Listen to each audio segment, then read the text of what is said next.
terhormat kepada dosen pembimbing kami, yaitu Bapak Abi Rubian, SPDMH. Yang terhormat kepada bidang bimbingan konseling SMP ITEK, yaitu Pak Ridwan. Yang terhormat kepada guru pamong kami, yaitu Bapak Sutista SS dan Ibu Salma SPD. Baik, untuk sambutan pertama akan dibawakan oleh Ketua Pelaksana Program Pengabdian kepada Masyarakat, kepada saudara Randy. Waktu dan tempatnya kami persilahkan.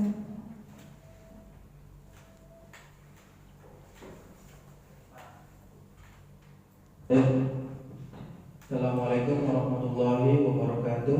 Waalaikumsalam warahmatullahi wabarakatuh. Innalhamdulillah nahmaduhu wa nasta'inuhu wa nastaghfiruh wa na'udzu billahi min shururi anfusina wa min sayyiati a'malina may yahdihillahu fala mudilla lahu wa may yudlil fala hadiya lahu.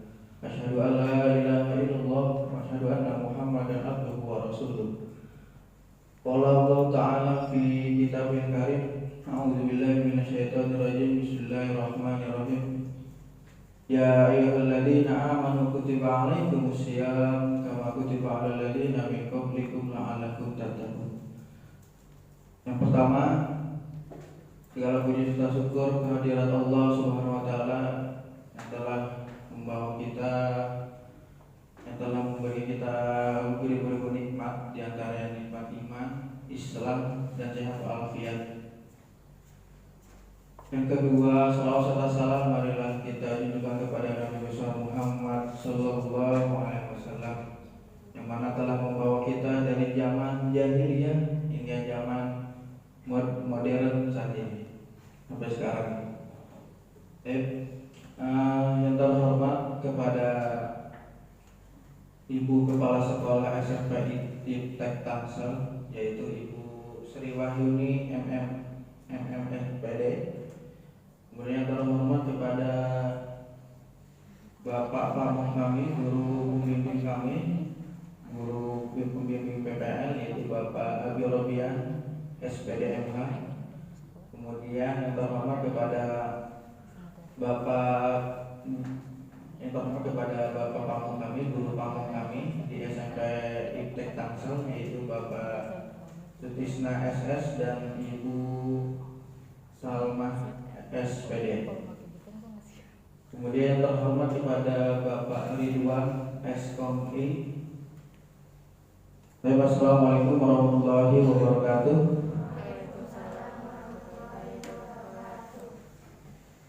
Yang pertama, kami ucapkan terima kasih kepada Ibu Kepala Sekolah SMP ITEK beserta jajaran yang telah menerima kami sebelumnya, sudah melakukan PPL di SMP ITEK ini. Saya selaku Ketua Panitia dalam rangka PKM, yaitu pengabdian kepada masyarakat. Ini adalah salah satu program kami di PPL selama 3 bulan ini. Yang pertama, jika apabila ada kekurangan dalam kegiatan ini, kami membukakan mohon maaf yang sebesar-besarnya atas kesalahan-kesalahan maupun disengaja maupun tidak sengaja. Dan untuk adik-adik kelas 81, semoga dalam kegiatan ini mendapatkan ilmu dan wawasan yang bermanfaat dalam kegiatan PKM ini. Mungkin itu saja sambutan dari kami, Bapak, Ibu, dan adik-adik. Apabila ada kesalahan kata dari saya, mohon dibukakan pintu maaf yang sebesar-besarnya. Dan saya akhiri dalam sambutan saya ini. Wassalamualaikum warahmatullahi wabarakatuh.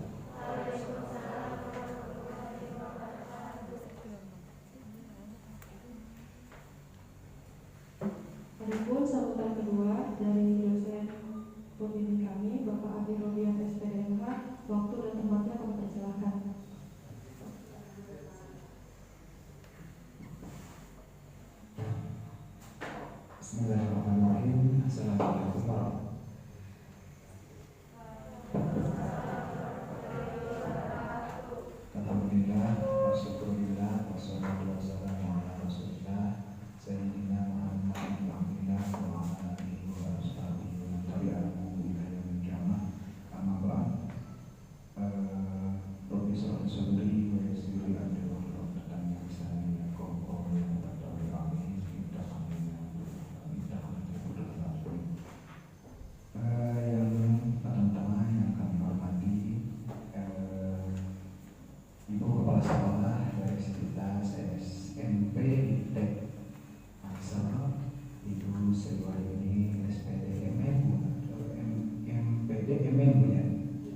SS ya, SS yang juga saya hormati, dan Bapak Pak Ridwan ST yang saya hormati, Eskom ya, Eskom yang saya hormati dan semoga memudahkan. Kemudian juga kakak-kakak PPL ya, yang sedang melaksanakan PPL dari Prodi PPKN, Unpam yang juga membanggakan. Begitu juga kita lupa adik-adik dari SMP dan Tangsel ya, alhamdulillah meskipun siang hari udah masih semangat aja gitu ya. Masih semangat tidak? Masih baru juga masuk, meskipun siang kan baru masuk ya. Ya harus semangat insyaallah. Alhamdulillah kita bisa silaturahim dalam forum yang insyaallah ini dimuliakan ya. Nah ini majelis ilmi gitu ya, majelis ilmi ada tempatnya ini. Baik, assalamualaikum warahmatullahi wabarakatuh. Waalaikumsalam warahmatullahi wabarakatuh. Yang saya hormati Pak Abi SPD MH, betul ya Pak?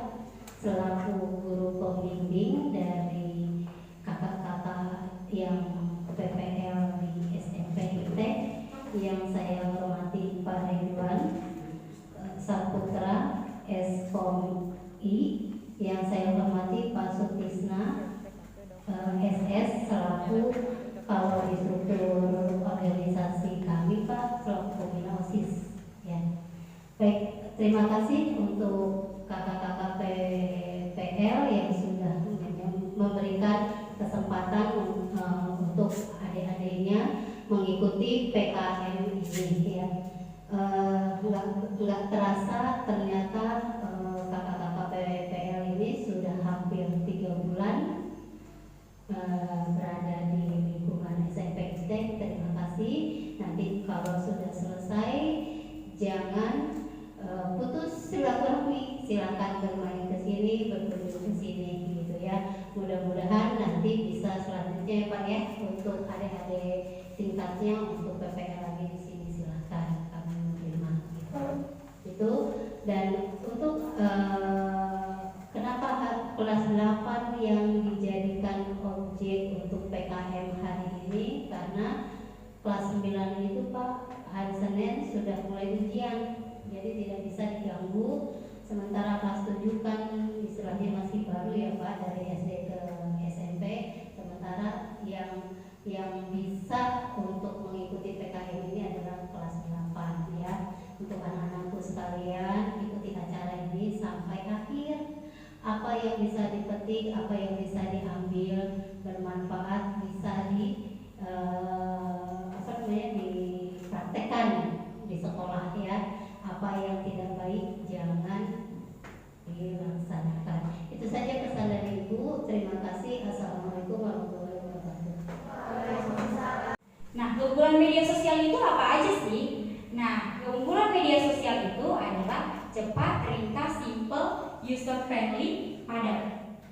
Dan selanjutnya menciptakan hubungan lebih intens dan memberikan kesempatan yang lebih luas kepada user untuk berinteraksi dengan user lain. Ya, karena bermedia sosial kan kita sudah tahu orang yang jauh bisa jadi dekat, sedangkan orang yang dekat bisa jadi jauh. Pernah nggak kalian nongkrong sama teman-teman kalian semuanya main HP? Pernah ya, sekarang sudah zamannya seperti itu. Ketika kita nongkrong, semuanya malah bukannya asik ngobrol sama teman, sharing sama teman, karena atau mungkin jarang ketemu, ini enggak. Semuanya sudah eksis di handphone masing-masing. Sehingga kenapa dikatakan medsos itu bisa buat orang jauh menjadi dekat dan orang dekat bisa menjadi jauh. Nah, jangkauan luas dan global. Jadi medsos itu memiliki jangkauan luas dan sangat global. Dapat menginformasikan kabar ke seluruh dunia secara cepat tanpa hambatan geografis. Jadi kita aja, orang yang kita nggak kenal, kita bisa kenal dari media sosial. Benar? Ya, kalau karena kita melihat isi dari media sosial itu. Contohnya, sekarang kakak pernah pengen nanya, kalian tahu Tecmonida? Pernah dengar Tecmonida? Nah, itu lagi dulu lagi booming, eksis ya kalau kalian kenal. Itu aja kita nggak kenal dia seharusnya, tapi karena media sosial kita kenal dia, bahkan kita tahu kasus-kasus dia seperti apa. Nah, selanjutnya kendali dan terukur dalam medsos dengan sistem tracking yang tersedia. Pengguna dapat mengendalikan dan mengukur efektivitas informasi yang diberikan melalui respon balik serta reaksi yang muncul. Selanjutnya itu dia keunggulan media sosial. Benarkah media sosial begitu penting? Ada pertanyaan nih. Benarkah media sosial begitu penting? Benar nggak? Benar? Coba yang angkat benar dia angkat tangan. Yang bilang media sosial itu begitu penting. Benar ya? Ada nggak yang bisa kasih jelasin satu orang? Kenapa sih media sosial itu penting? Ada? Tadi kan Tiari udah jawab. Coba yang dari cewek, jangan mau kalah sama laki-laki. Kenapa media sosial itu begitu penting dalam kehidupan kita sekarang ini? Aduh Kak Dewi, aku tuh gak bisa hidup tanpa media sosial. Kalau tanpa media sosial tuh aduh rasanya aku pengen mati, meninggal, kata orang. Ya, ada yang bisa jawab? Kenapa media sosial begitu penting dalam kehidupan saya hari ini? Ayo yang bermedia sosial.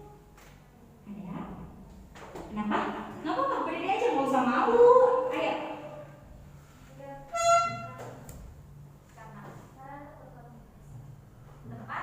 Berkomunikasi, ya benar sekali. Media sosial itu begitu penting karena tempat berkomunikasi. Biasanya orang yang jauh, contoh biasanya kita kalau pulang kampung, biasanya ketemu sama nenek, sama keluarga, itu cuma ketemu setahun sekali.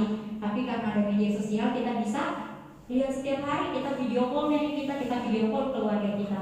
Itulah penting dari media sosial ya. Selanjutnya, nah kegunaan media sosial.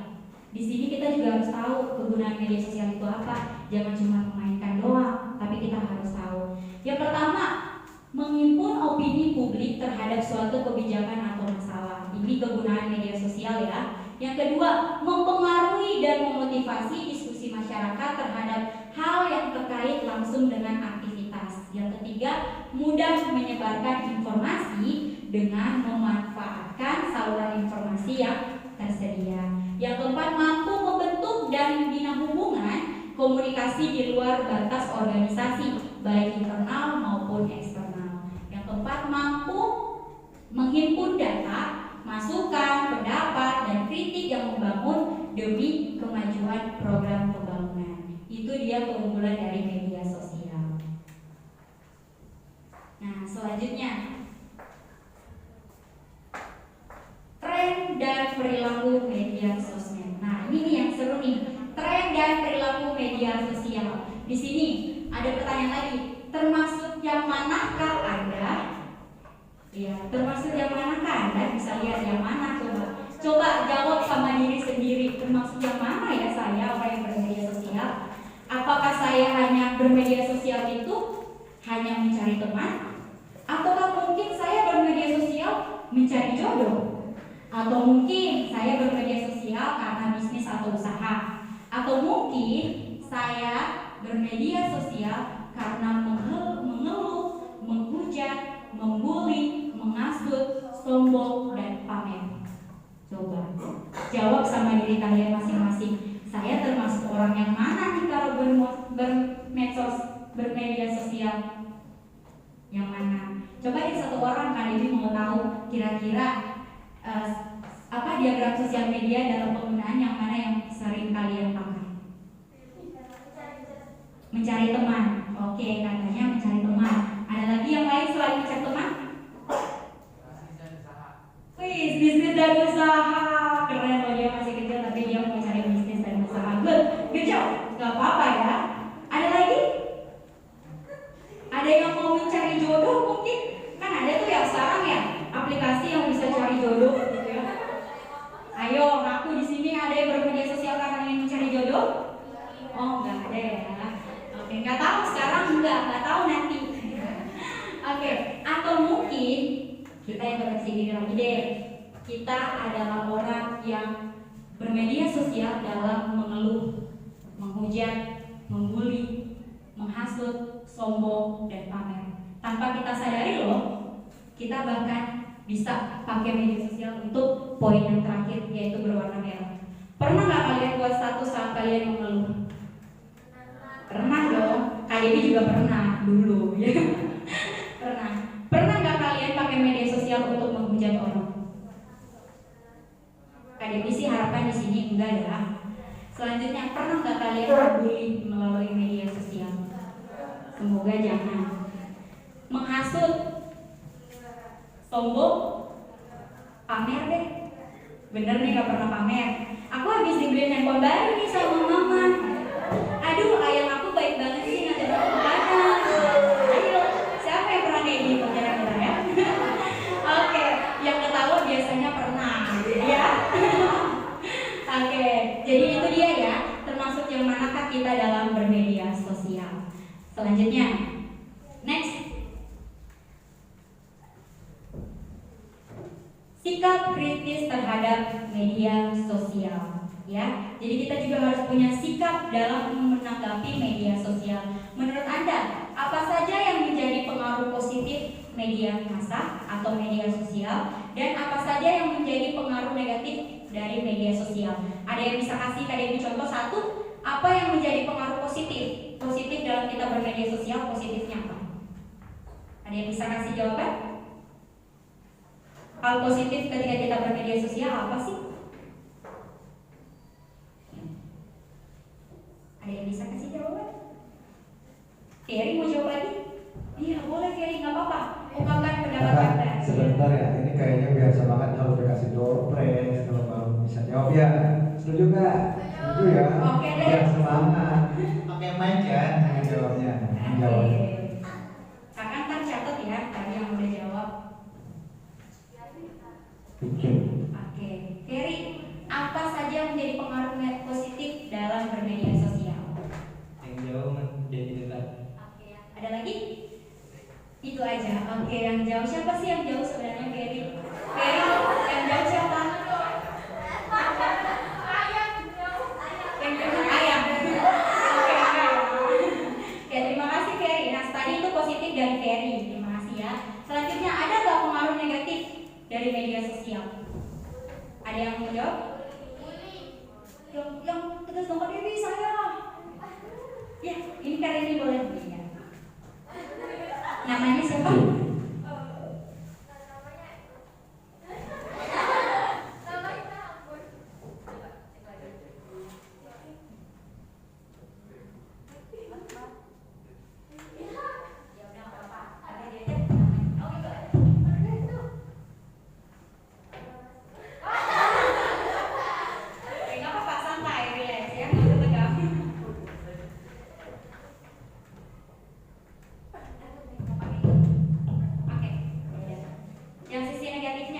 Sisi negatif itu bullying. Pamer.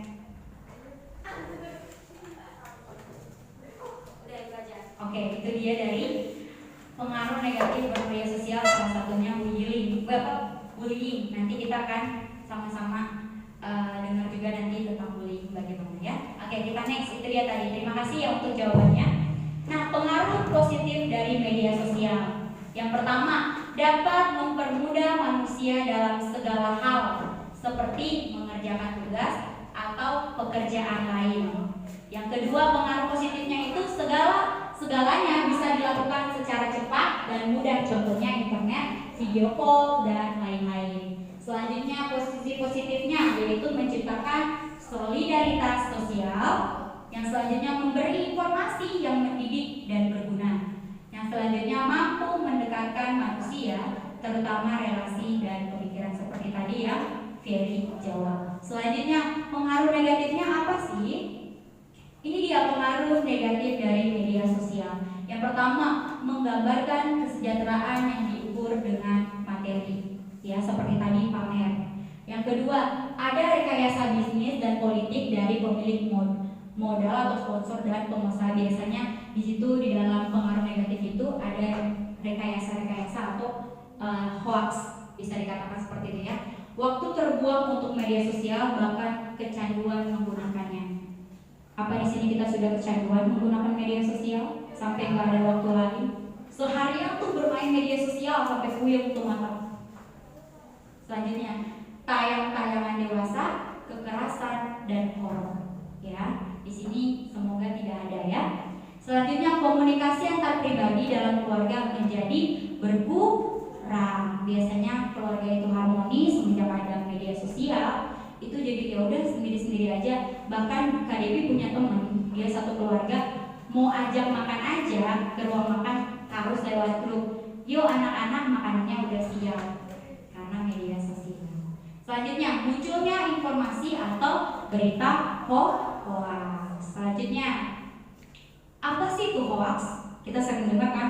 Atau mungkin kita sering ngomong sama teman, lu mah hoax banget sih ngomongnya, ya. Hoax dalam Kamus Besar Bahasa Indonesia atau KBBI, hoax diterjemahkan menjadi hoax yang diartikan dengan berita bohong. Kita pernah nggak ketemu sama berita bohong? Banyak sekali ya sekarang di media sosial. Contohnya orang yang belum meninggal dibilang udah meninggal. Ya itu sering terjadi. Secara bahasa, hoax adalah lelucon, cerita bohong, kenakalan olokan, membohongi, menipu, mempermainkan, memperdaya, dan memperdayakan. Itu yang dinamakan hoax. Atau sekarang juga mungkin kita pernah ditipu orang hanya karena dari media sosial. Kita nggak tahu beritanya seperti apa, kita percaya. Nah, ini dia. Next. Oke, ciri-ciri hoax yang harus kita ketahui ya dalam media sosial. Menurut Dewan ini ya, mengakibatkan kecemasan ya. Hoax itu kebencian dan permusuhan. Yang kedua, sumber beritanya tidak jelas. Hoax di media sosial biasanya pemberitaan media yang tidak terverifikasi, tidak berimbang dan cenderung menyudutkan pihak tertentu. Itu hoax ciri-cirinya. Dan yang ketiga, bermuatan atas nama ideologi, judul, dan pengantarnya atau provokasi, memberikan penghukum serta menyembunyikan fakta dan data. Jadi itu ciri-ciri hoax. Nah, jika Anda mendapatkan informasi baik berupa teks, video maupun foto yang tidak jelas sumbernya, maka waspadalah. Ya, jadi jangan cepat-cepat terpengaruh dengan berita itu. Kita harus cari dulu, ini benar nggak ya? Ini hoax saya, jadi kita harus berpikir panjang dulu sebelum kita menyalinnya. Nah, ini contoh berita hoaxnya, ya. Kebaca nggak? Nggak kebaca, sama kalian juga aku baca. Maaf ya, nanti akan lebih jelas lagi. Oke, itu dia mengenai hoax dari media sosial. Nah, cara menanggalkan hoax, ya, cara menanggalkannya seperti apa? Yang pertama, hati-hati dengan judul provokatif. Jadi hati-hati ya. Yang kedua, cermati alamat situs. Biasanya kan kita cepet aja tuh, situsnya kita nggak lihat dulu nih situsnya dari mana, kita langsung percaya. Yang selanjutnya, periksa dulu faktanya seperti apa. Cek keaslian foto, video maupun bentuk lainnya, karena sekarang banyak ya mereka pakai foto-foto kita atau video kita untuk membohongi publik. Nah, selanjutnya ikut serta grup atau diskusi anti hoax kalau ada grupnya. Nah, ini dia sharing corner. Yuk, ternyata di dalam media sosial itu juga ada hukum perundang-undangannya. Belum, ini nanti akan disampaikan materi ini oleh Kakak Vista. Terima kasih semuanya.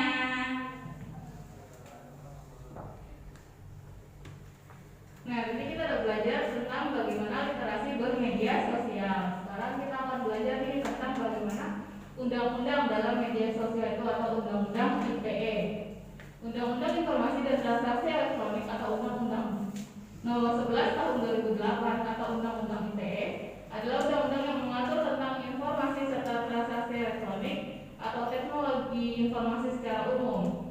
Undang-undang ini memiliki yurisdiksi yang berlaku untuk setiap orang yang melakukan perbuatan hukum sebagaimana diatur dalam undang-undang ini, baik yang berada di wilayah hukum Indonesia maupun yang berada di luar wilayah dari hukum Indonesia tersebut, yang memiliki akibat hukum di wilayah Indonesia dan atau di luar wilayah hukum Indonesia dan merugikan kepentingan Indonesia. Asas dari undang-undang ini adalah dilaksanakan berdasarkan asas kepastian hukum, manfaat, kehati-hatian, itikat baik, dan kebebasan memilih teknologi atau netral teknologi. Nah, ini ada undang-undang ITE-nya nih, ada pengakuan informasi atau dokumen elektronik sebagai alat bukti hukum yang sah, ada di pasal 5 dan pasal 6 Undang-Undang ITE. Nah, ada penyelenggaraan sertifikasi elektronik. ada di pasal 13 dan pasal 14 Undang-Undang ITE. Ada tanda tangan elektronik, di tanda tangan elektronik pun juga ada pasalnya, ada pasal 11 dan pasal 12 Undang-Undang ITE. Penyelenggaraan sistem elektronik ada di pasal 16 dan pasal 16 Undang-Undang ITE. Perbuatan yang dilarang atau beberapa cybercrime yang diatur dalam Undang-Undang ITE itu antara lain satu, konten ilegal. Nah, konten ilegal itu terdiri antara dari kesusilaan, perjudian, penghinaan atau pencemaran nama baik, pengancaman dan pemerasan. Itu ada di pasal 27, pasal 28 dan pasal 29. Jadi dalam bermedia sosial kita dilarang tuh untuk membuat kesusilaan, perjudian atau penghinaan atau pencemaran nama baik kepada orang lain, atau pengancaman dan pemerasan. Jadi kalau kita melakukannya itu otomatis akan melanggar dari pasal 27, pasal 28, pasal 29. Ada hukuman penjaranya. Ada akses ilegal, itu ada di pasal 30. Interseksi ilegal di pasal 31. Gangguan terhadap data ada di pasal 32 Undang-Undang ITE. Gangguan terhadap sistem pasal 33 Undang-Undang ITE. Penyalahgunaan alat dan perangkat ada di pasal 34 Undang-Undang ITE. Undang-Undang ITE berlaku untuk setiap orang yang melakukan perbuatan hukum, baik di wilayah Indonesia maupun di luar wilayah Indonesia, yang memiliki akibat hukum di Indonesia, termasuk di dalamnya terdapat pengaturan nama, domain, dan hak kekayaan intelektual. Nah, yang pertama itu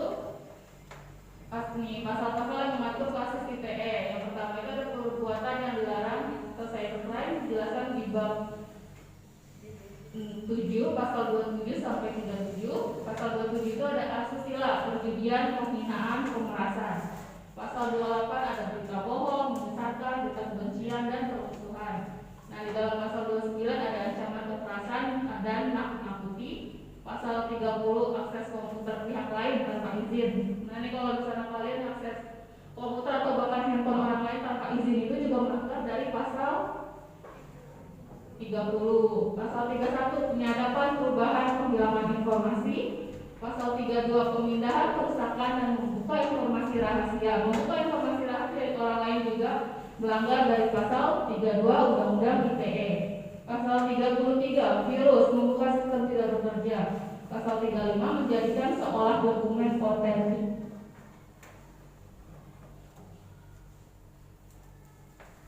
Nah, kesimpulan dari materi kami kali ini yaitu media sosial memang baik untuk remaja, karena di media sosial kita akan mendapatkan banyak teman, informasi, bisnis dan sebagainya. Tetapi para remaja juga harus dapat membagi waktu antara orang tua, belajar dan teman yang berada di dunia nyata. Dan menggunakan media sosial pun juga kita harus berhati-hati, nggak boleh sembarangan, harus mengikuti apa yang sudah ada dalam Undang-Undang ITE. Contohnya nggak boleh melakukan pencemaran nama baik, penghinaan, dan bullying.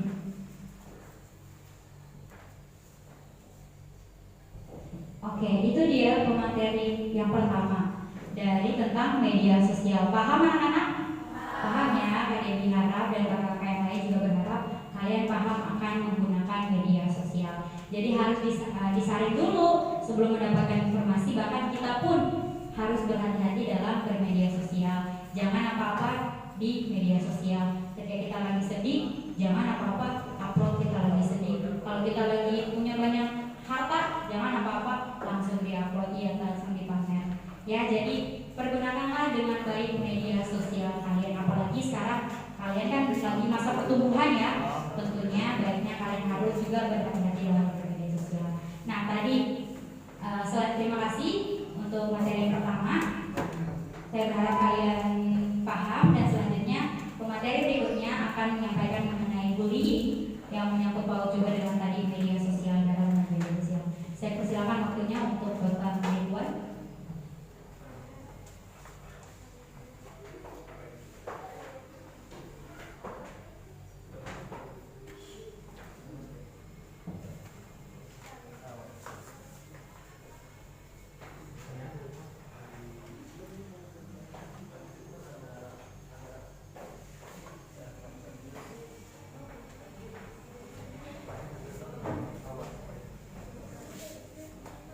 Baik, assalamualaikum warahmatullahi wabarakatuh. Waalaikumsalam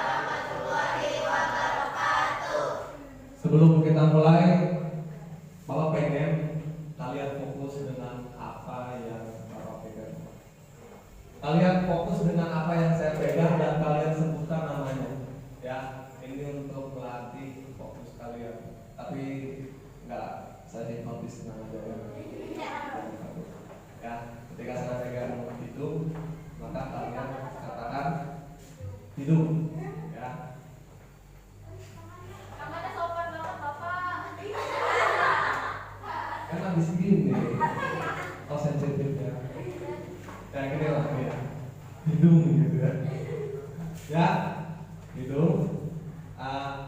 Ini apa? Ini mata. Ya ini mata. Ini lembut ya atau ya lembut atau kepala. Ini dagu. Ya. Jadi kalian sebutkan apa yang kalian sebutkan apa yang kalian dengar. Tapi kalau misalnya saya bilang ini hidung, kalian bilang hidung, coba. Siap, 1, 2, 3. Hidung, telinga, kepala, mulut, dagu. Hidung, kepala, telinga. Kamu jangan ikut saya. Ya, kalian pegang apa yang kalian lihat. Sebenarnya saya berusaha mengikuti sekalian. Ayo, hidung, telinga, mulut. Sekali lagi, ya, cepat ya. Telinga, dagu, kepala, hidung, mulut, telinga, dagu, telinga, hidung, kuping. Ya, oke, tepuk tangan buat kalian semua. Nah, ada waktu mungkin 20 menit, tapi saya akan 2 hari 2 malam. Tapi saya bagi nanti ada film itu sekitar 13-14 menit lah. Itu nanti di akhir. Teman saya singkat tentang bullying. Next. Apa itu bullying? Kalau ada penulisan kata yang salah mohon dimaafin ya. Nah, jadi bullying itu adalah aktivitas yang dilakukan dengan tujuan memojokkan orang lain dengan nada merendah, mengolok hingga kekerasan. Jadi kalau bahasa gampangnya bully itu bisa dilakukan dengan verbal, dengan kata-kata, atau non verbal atau dengan tindakan. Ya, kalian yang sifatnya mengolok-olok, mengatakan ya itu secara pengertian secara umumnya atau secara kekerasan fisik.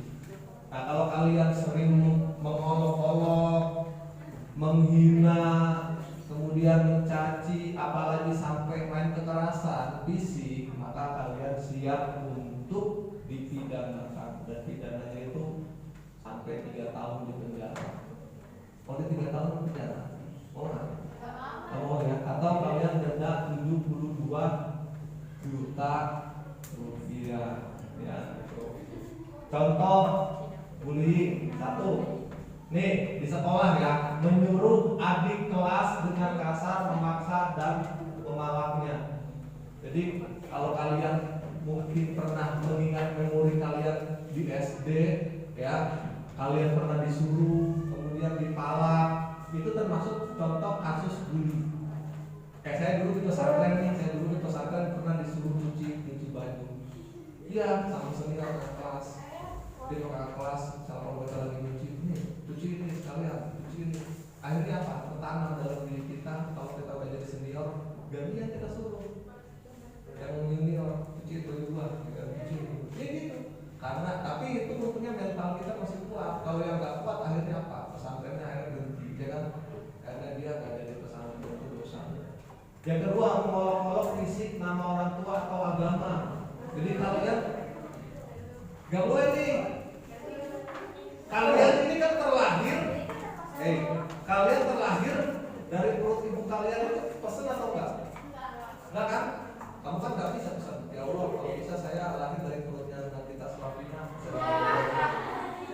Ya Allah, kalau bisa kalau saya punya bapak balik ngomong kan nggak bisa kan? Kalian qadarullah ditakdirkan sama Allah, emak kalian begitu, bapak kalian begitu. Dengan takdirnya yang seperti itu. Ada yang berdagang, ada yang usaha dan lain sebagainya. Itu udah qadarullah, itu udah takdir yang Tuhan berikan kepada kalian, agama kalian, fisik kalian.